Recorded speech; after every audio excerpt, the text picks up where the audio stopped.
You know what? They did the Brighter Days memory erasure treatment to me, so I'm having trouble remembering the details. They're foggy because at the Brighter Days clinic, they do the memory erasure, you know?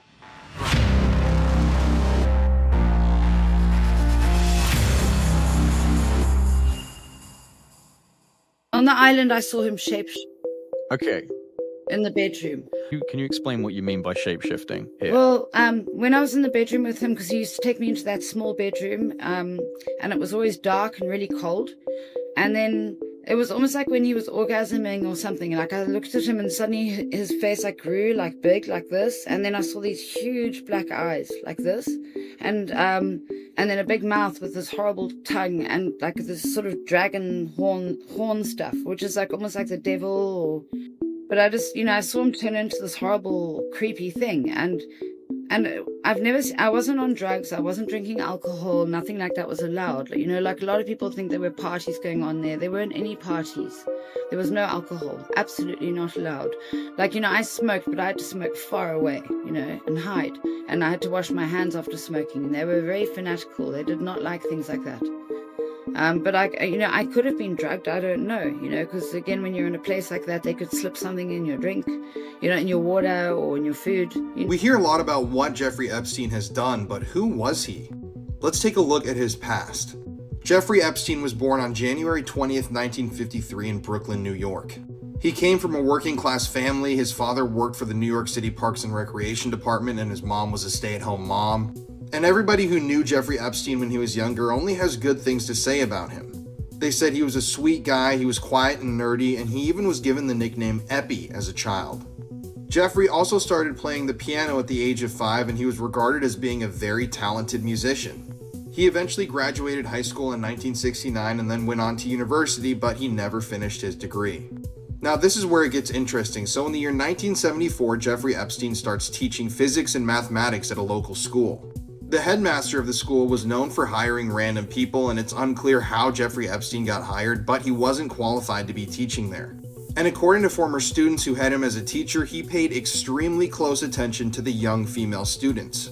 Obviously, all these girls were minors at the time that he was teaching, since this was high school, but he was also known to show up at parties where minors were drinking and hang out with them. But eventually, through his teaching job, Jeffrey Epstein was introduced to this man, Alan Greenberg.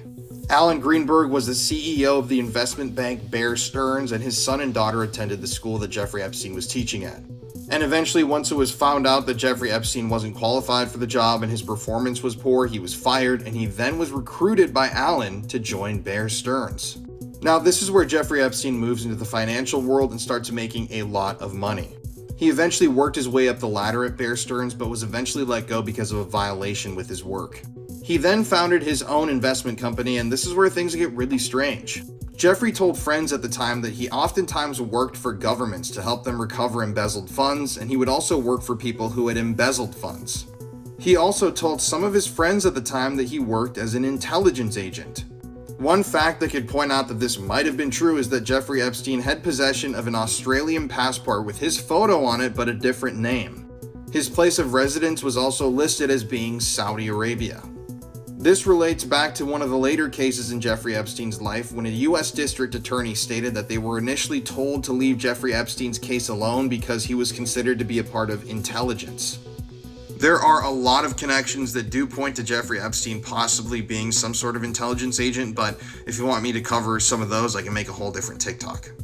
Eventually though, Jeffrey Epstein was this rich bachelor living in New York City. You can even look at one of these ads that was taking out about Jeffrey Epstein looking for a woman. This is a very eerie ad considering what he went on to do with his life. Out of all the information that's getting disclosed, supposedly this administration, what do you have the least faith that we're going to come to Epstein, a conclusion? for sure. Epstein. And I think it's because of Israel. I Really? think that because when you really dig into Epstein, his entire network was Israel. It was clearly, like Ehud Barak was the ex-prime minister and the ex-head of Israeli intelligence. Leslie Wexner was one of the most powerful pro-Israeli philanthropists. The whole organization was Israel. So and I'm not saying it was all of Israel. It was all an intelligence gathering, and it was targeting Americans. It was targeting American officials and the American president. Right. And the CIA does have interest in those targets too. Elements in the CIA does. Certainly they had help from the CIA, and certainly they had help from these other organized crime and intelligence operations. But you don't, like, so for example, Dan Bongino, the new, deputy director of the FBI, he recently had this clip that went all around where he said on camera that he had a source that he trusted deeply. And he's an informed guy. He was at a Fox News interview, and the source told him that Epstein was working for an intelligence agency in the Middle East. And I don't know which one, but someone in the Middle East. And to be fair, we all already knew this. We already know who he worked for. At least I think so. But I'm looking at, okay, Dan, so if this giant group of Jewish billionaires is running a sex trafficking operation targeting American politicians and business people and stuff, you think they're working with an Arab or Muslim nation in the Middle East? Like, you think that Leslie Wexner is devoting his entire life to philanthropies on behalf of Israel, but then he's going to work for Saudi Arabia when he's doing this trafficking ring? Right. But if someone says to him that they're all working for a country in the Middle East, knowing he knows what that means, but not specifying, doesn't he kind of have to repeat it that same way? Well, he also has to repeat it the same way because he won't get the job if he says Israel. Exactly. Because Israel has so much control over our government right now. And I'm not saying that all Jews are in on something. Clearly, internet. Thank you. Internet. And Joe is definitely not saying that. Definitely not. But the Israel's government is as vulnerable to the deep state effect as the American government.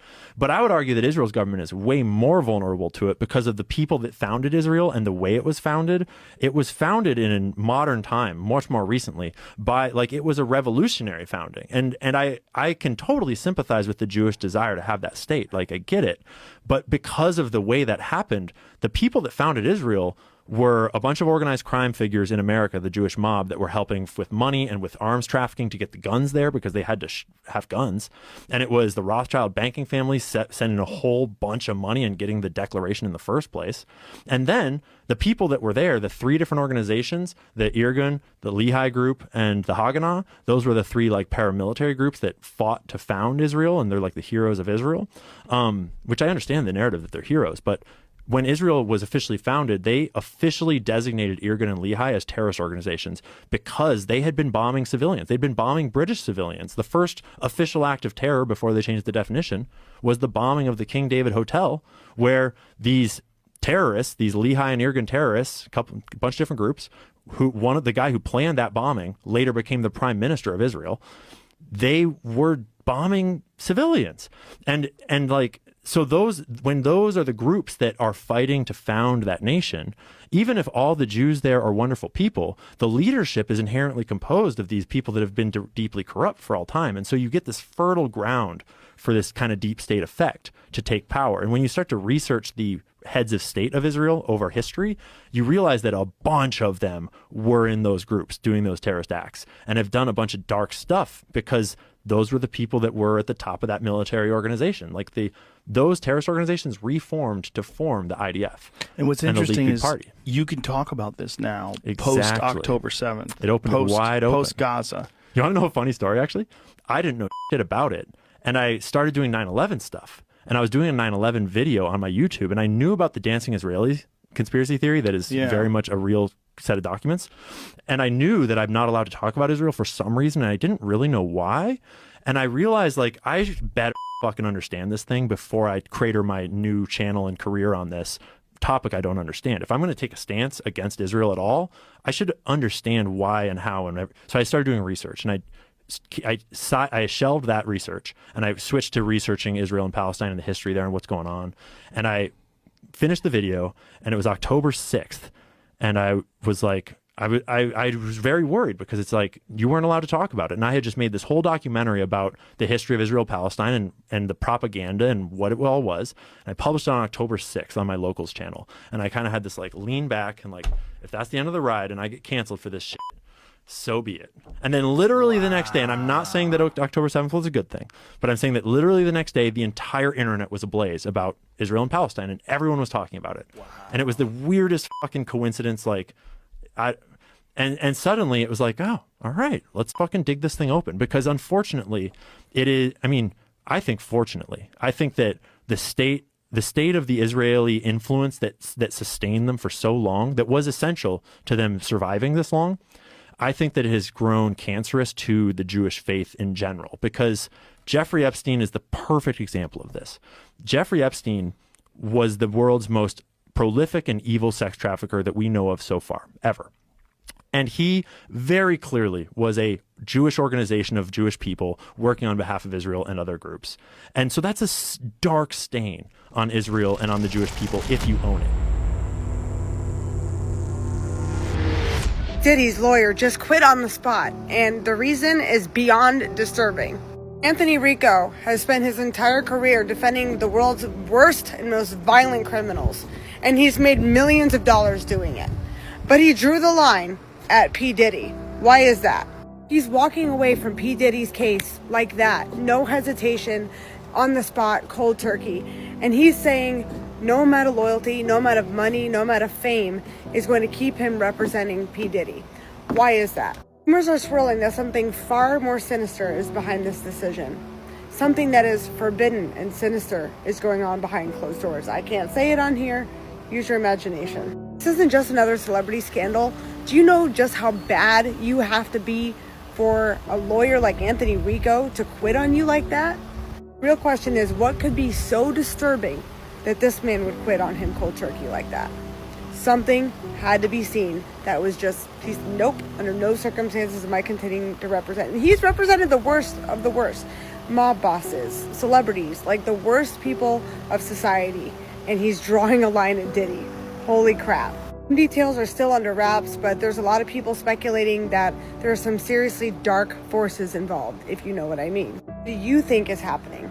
What do you think this is about? What do you think? I mean, I'm really curious. I can't be the only one. I know that this is blowing up on social media, and people have a lot to say about it. So let me know your thoughts in the comments. Let's do it. 60 seconds. Yeah, Diddy's lawyer quit. Yeah. So 2 theories. One is that it's because there was something about Diddy and necrophilia. And then the other is that he just didn't like the way that they were handling the allegations. Criminal defense lawyer to quit. He must have seen or heard some crazy stuff. He's being accused of some seriously evil stuff by numerous people, far worse than necrophilia. So lawyers are allowed to withdraw from their client. The weird thing is, though, you got to get the judge's permission once you're already in a case. Counsel, and what's crazy is that sometimes the judge can deny it. They can say, no, you still got to stay on as counsel. I don't know if this guy's quitting over the necrophilia thing. I mean, look, like, of all the stuff Diddy's being accused of, this guy's like, oh, all that other stuff is cool, but dead bodies, that's where I draw the line. This guy's a monster. Like, really? No, I don't think that's what it was. Y'all, this is wild, even for Diddy. According to a bombshell new lawsuit, after Biggie was murdered, Diddy hid in the trunk of a police car to escape LA undetected. Now, why would he do this? Why was he running? And does this mean that he knows more about Biggie's death than he let on? Well, according to Kirk Burroughs, who was the co-founder of Bad Boy Entertainment, Diddy was terrified after Biggie's death, claiming that LA gangs were looking for him. So instead of facing them, he hired somebody to sneak him out in the back of a police car, straight to a private airport, and then out of town. But here's where it gets crazy, because Burroughs says that Diddy wasn't just running for his safety, he was also scrambling to take full control of Biggie's music catalog and his estate, basically forcing Burroughs to hand over 100% ownership of Biggie's work. And the way that he did that, he used threats by pulling up with a baseball bat, literally a bat, threatening and forcing Burroughs out of Bad Boy Entertainment altogether and forcing him to hand over his shares of Biggie's work. But let's ask the real question. Why was Diddy running? Was he actually scared for his life, or did he know something about Biggie's murder that we don't? And as a lot of y'all know, for years, people have whispered about Diddy's involvement in Biggie's death, and Tupac's for that matter. Now, Diddy's denied everything, but then why did he need to leave LA so quickly and in the way that he did? And then why was he moving so quickly to take over Biggie's estate? Anyways, if the claims in these lawsuits are true, then it changes everything that we thought we knew about this. But what do you guys think? Do you think that Diddy was just scared, or do you think that there's more to the story? Let me know in the comments, and of course, don't forget to hit that follow button. What is Scientology? Scientology is a belief system created by L. Ron Hubbard that does fundamentally believe that we are all immortal spiritual beings called Thetans, that we have native godlike potential, that there is nothing more powerful in the universe than a Thetan. Like, so godlike is, quite literal here. And that through various decisions Thetans have made, they have fallen away from their native godlike power to fallen down to a state where most Thetans aren't even aware that they are Thetans, aren't even aware that they ever have lived before or have these powers. And that Thetans are now in a state where they're trapped in bodies, trapped here on Earth, trapped in this prison of a physical universe, trapped on this prison of a planet. And that only Scientology can restore a Thetan to its native state. Are these multiple beings? Like, is there one Thetan inside of me that's trapped in this prison? Well, the Thetan would be you. The thing would be me. The Thetan is you. But I'm presumably limited in some fundamental way. So this Thetan that is me is limited. So there's like 8 billion Thetans on the planet. There's one primary Thetan animating each body. Later in Scientology, you learn there's actually like tens of thousands or hundreds of thousands of like sick, unconscious, half-dead Thetans stuck to you that are now an additional cause of problems for you. Sure. But fundamentally, at the lower levels, the non-confidential levels, there's just one Thetan per body. The more I look into Scientology, the crazier it gets, and I have so much more lore for you guys, my brain is going to explode. We need to talk about David Miscavige. He's been the leader of Scientology ever since L. Ron Hubbard went into hiding, which we'll get more into that in a minute.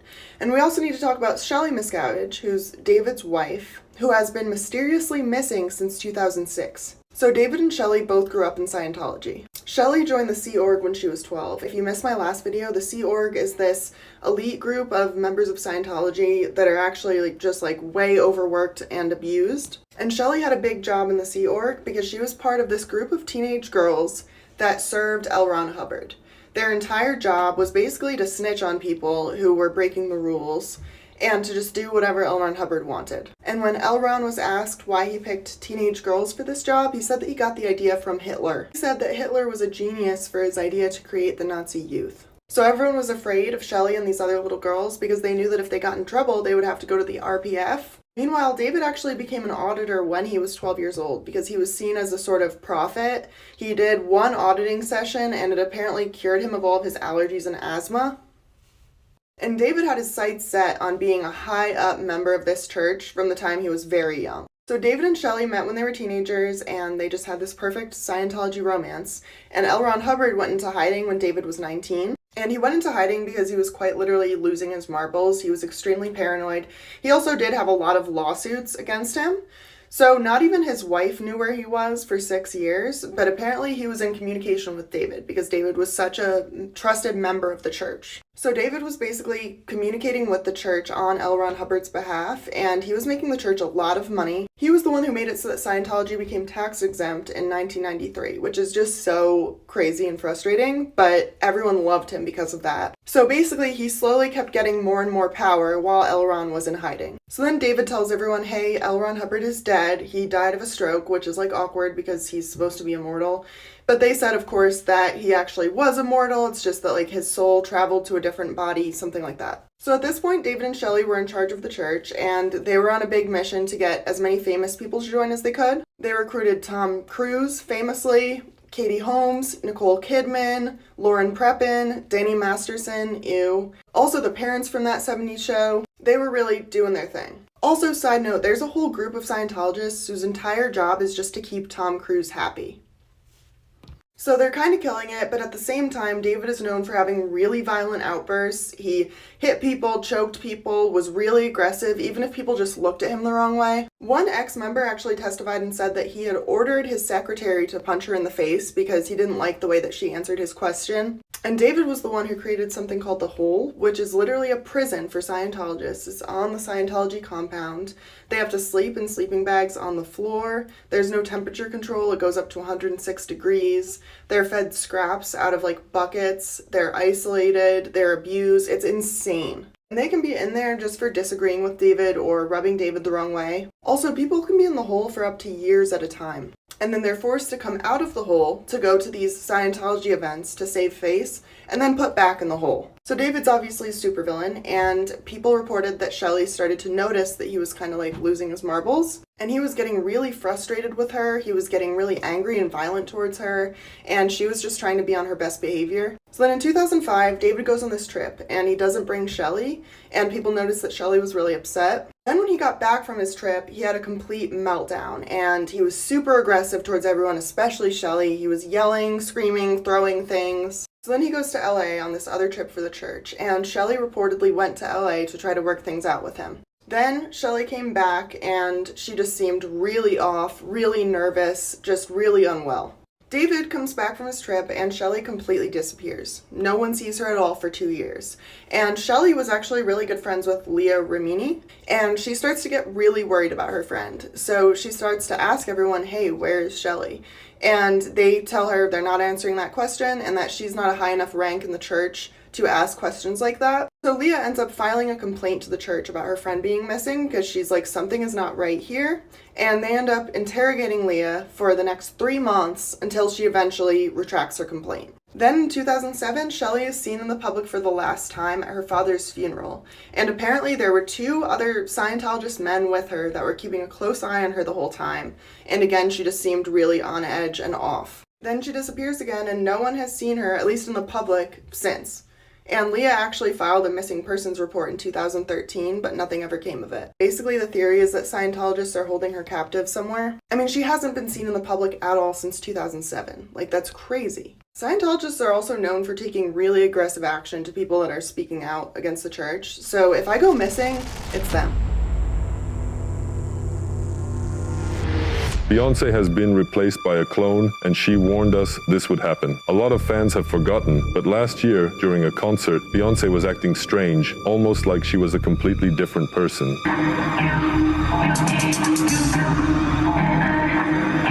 People in the front rows swear it wasn't her, claiming she's been replaced by a lookalike or even a clone. So I don't know what you think, but according to them, Beyonce no longer has the same facial features she used to. And more than that, her movements seem different too, almost robotic. But wait, check this out. Beyonce actually warned us she'd be replaced. In this old video, she talks about a robot clone. Introducing Beyonce. And if you're skeptical, here's what Beyonce is supposed to look like. What could she have done or said to deserve something like this? Many believe it's a way to keep control over her, even against her will. Do you really think the Beyonce we know is still here? Or has she been erased and replaced for good? No, y'all, because that looks like a mask. Like, that doesn't even look like a real person. It's giving uncanny valley vibes, like, for real. Because that's P. Diddy. Where are all his freckles and moles? There's not even light in these eyes. It really looks like a mask. Again, like, that is not the same person. It looks a lot like him. But yeah, I agree. I don't think that's him. This happened with Kanye a while back, and it's going on with Kate Middleton right now. I mean, I thought it was known that these people had clones. We've seen pictures of these people throughout history. That's a clone. Yeah, that is not him. I mean, they let P. Diddy go to jail. Y'all tell me what you think about this, because look at this man. That is not P. Diddy, I'm sorry. That almost looks like AI or something. What very often occurs is that an elite will get to a very old, ripe age, or they will die, or they will die in some sort of an accident. Publicly. Privately, they are taken, and depending on their level, they are either age regressed or they have their consciousness basically downloaded into a clone that is an exact duplicate of them. They then disappear from the public eye forever and go into these programs or go into retirement. This is something that pops up a lot in the programs, and everyone that is served deeply knows that the elite have access, and many of them never really die. Now, let's get into the weirdness. Elvis is about to accept the medallion of life from the little girl. He's going to lean in, give her a kiss. Everything seems pretty normal up until this point. You'll see some pictures here in a moment, but then about here, things get a little strange. So now we're going to go through a series of pictures where you see the little girl have a range of emotions, and then right about here she sees something wrong as he pulls away. What does she see? Well, we're all about to see it for ourselves as he stands up and looks at the camera right here. What's weird is somehow the guy holding the microphone misses this part, but here very soon he's going to notice something that is amiss. I think that'll be right about here, and he looks a little disturbed. After seeing this, he quickly walks away, and then acts like nothing ever happened. Look at his face. Yikes. You also see a couple of Elvis's men seeing everything as it happens. One of them steps in front of the camera. The other man goes directly for the eye that was just melting. Here we go again, in real time. See Elvis's guy step in front of the camera right here? Then the other guy goes right for the eye. He saw exactly what happened. That's the only way to explain him going right onto the eye. Now you start to see some other weirdness around Elvis's face. Looks like he's getting holes around his eyes. Now, people will tell you, no, those were just dark circles under his eyes. You know, have you ever seen this phenomenon before? And also, look at the shape of his face and head. He looks like a turtle, if not a snake, right there. Now, that's important because this is the afternoon of the concert, just a few hours before he goes on stage. We're going to see him on stage here in a little bit, and he's going to look very, very different. In fact, now is this the same guy we just saw? In this next picture coming up, was supposed to be taken at the same time as the other picture. What is going on here? How does this even make sense? Now, as they're leaving, if you look back in the background, you'll see them working on Elvis, which he's going to need a lot of work to look like he did in the one picture, that's for sure. One more time, let's look again. I don't even believe that's the same guy. I just don't see it. He looks entirely different.